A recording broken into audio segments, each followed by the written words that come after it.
There is a sentence written almost 2,000 years ago by the most powerful man in the world that can change your life this very night.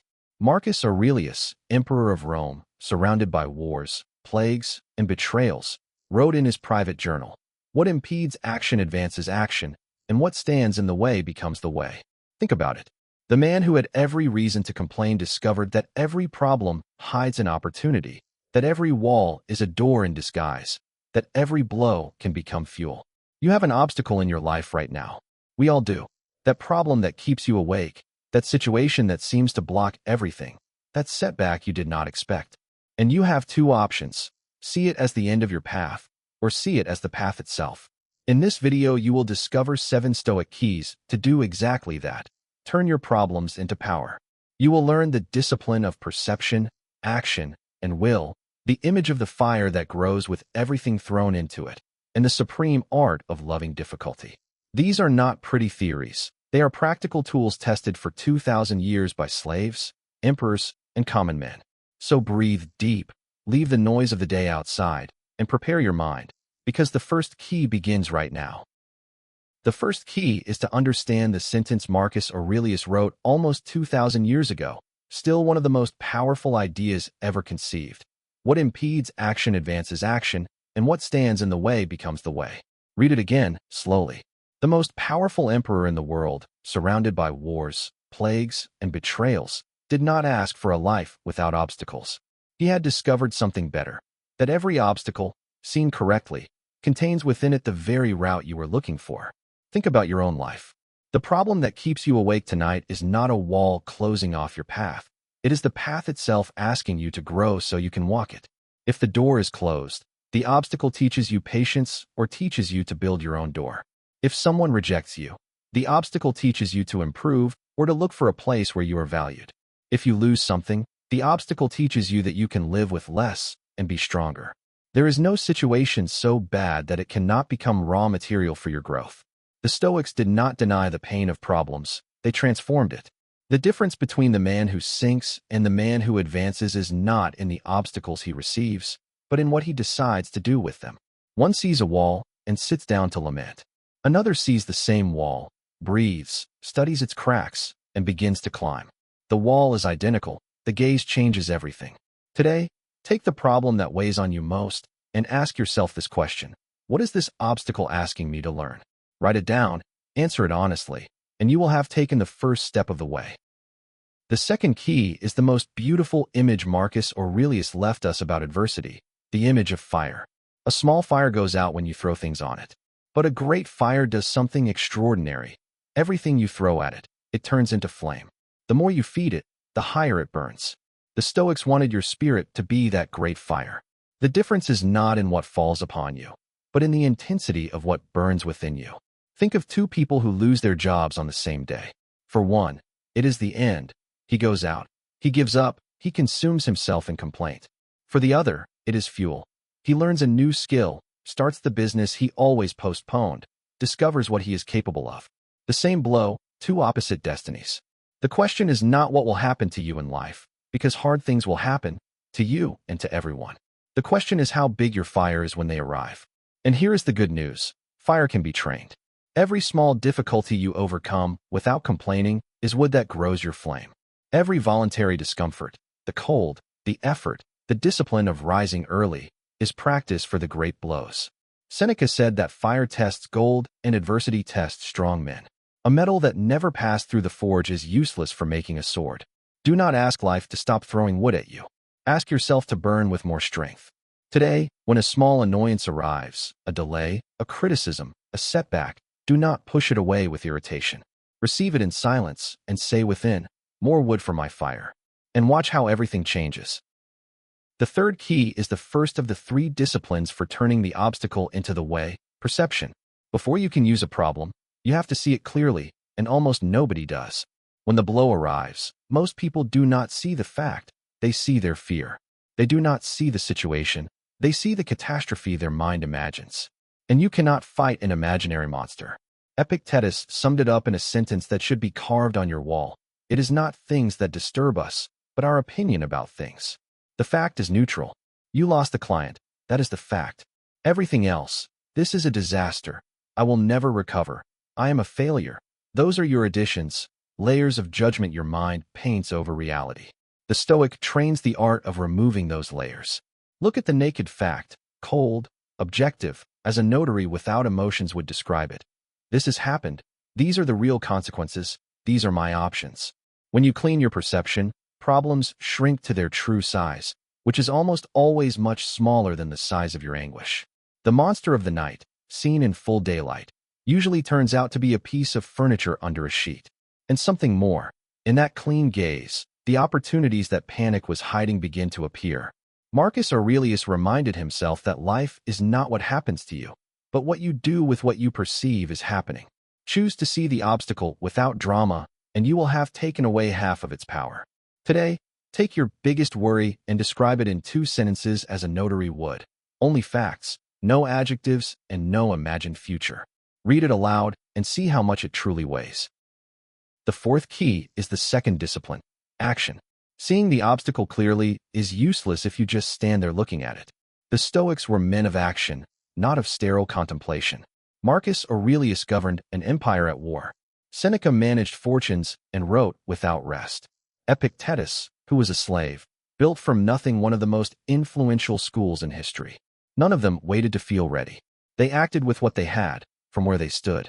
The obstacle only becomes the way when you walk it, and walking means taking concrete, imperfect steps. Now, this is where most people get lost, because facing the big problem, they wait for the big solution, the genius stroke that fixes everything at once. That stroke almost never exists. What exists is the next small step. You cannot pay off the whole debt today, but you can call the bank today. You cannot change careers today, but you can study for 1 hour today. You cannot repair the entire relationship today, but you can send the first message today. Stoic action is humble and persistent like water. It does not break the rock by force. It breaks it by constancy, drop by drop, day by day, asking for no applause. And every step, besides bringing you closer, transforms you. The person who takes the 10th step is no longer the one who trembled before the first. With every movement, the obstacle loses size, and you gain stature, until one day you look back and discover that the impossible wall is now a small stone in your memory. The energy you spend worrying is exactly the energy you need for acting, and you cannot use it twice. Choose. Today, facing your obstacle, define the smallest possible step you can take in the next 30 minutes. And take it. Not tomorrow. Now. The 5th key is the 3rd discipline, the deepest one, the will. Because there are obstacles you can neither go around nor knock down. The illness that arrives without warning. The loss that no one can give back to you. The decision of others that is not in your hands. What does the Stoic do when the obstacle is truly immovable? Here appears the silent strength the ancients called the art of assenting to fate. It is not surrender. Surrender is ceasing to act where you still can. Assent is ceasing to fight where you cannot, in order to concentrate all your strength where you can. Epictetus divided it with surgical precision. There are things that depend on you, your judgment, your effort, your character, your response, and things that do not depend on you, everything else. The Stoic will consist of accepting the second without bitterness and governing the first without rest. When life takes something you cannot recover, you are still left with the most important choice: who you are going to be in the face of that loss. You can be the eternal victim who organizes his life around the wound, or you can be the one who honors it by growing from it. Marcus Aurelius buried several of his children, suffered wars and betrayals from those closest to him, and still wrote every night about kindness, duty, and serenity. Not because he felt no pain, but because he decided pain would not govern his soul. That is the iron will, to burn inside without burning up. Today, identify one single thing in your life that you cannot change and that you keep fighting against. Say it out loud and release it. All that freed strength, give it to what does depend on you. The 6th key is a shift of vision that transforms everything. Stop seeing problems as punishments and start seeing them as teachers. History is full of setbacks that became victories precisely because someone decided to learn from them. Demosthenes was born with a speech defect. He stammered and had a weak voice, and in Athens that was a sentence. He practiced speaking with pebbles in his mouth, reciting against the roar of the sea, and that obstacle made him the greatest orator of Greece. He was not great despite his defect. He was great thanks to the work his defect demanded of him. Now think about your own story. When did you learn the most? In the comfortable years or in the hard ones? Almost everything that makes you strong today was born from something you once called misfortune. Betrayal taught you to choose people better. Failure taught you humility and method. Scarcity taught you the value of things. Pain taught you compassion for the pain of others. The Stoics called this the training of fate. Life as a gymnasium where every weight you lift makes you more capable of lifting the next. Seneca said he considered unhappy the man who has never suffered adversity, because he has never been allowed to test himself. No one knows what he is capable of until life asks him seriously. Today, look back and choose the worst moment you have overcome. Write down 3 things you learned from it that make you stronger today. That is the proof that your obstacles have already been teachers, and that the next one can be as well. The 7th and final key is the highest of all, the summit of the Stoic path. Not merely to accept difficulty, but to come to love it. The ancients had an expression for this, a more fatty, the love of fate. It does not mean you enjoy suffering. It means you embrace everything that happens to you, the hard things too, because you understand it is the material your life is built from, and there is no other. Nietzsche, centuries later, put it this way, not merely to endure what is necessary, but to love it. Think about what this changes. The one who hates his difficulties lives in permanent war with his own life. Every setback is an offense, every problem an injustice, and so his entire existence becomes a complaint. The one who loves difficulty lives at peace even in the storm, because he no longer asks why me, but what will I do with this? Marcus Aurelius wrote that everything that happens to a man is woven into his destiny, and that loving it is the only worthy response. Look at the people you admire most. None of them had an easy life. What makes them admirable is precisely the difficulty they went through and the way they went through it.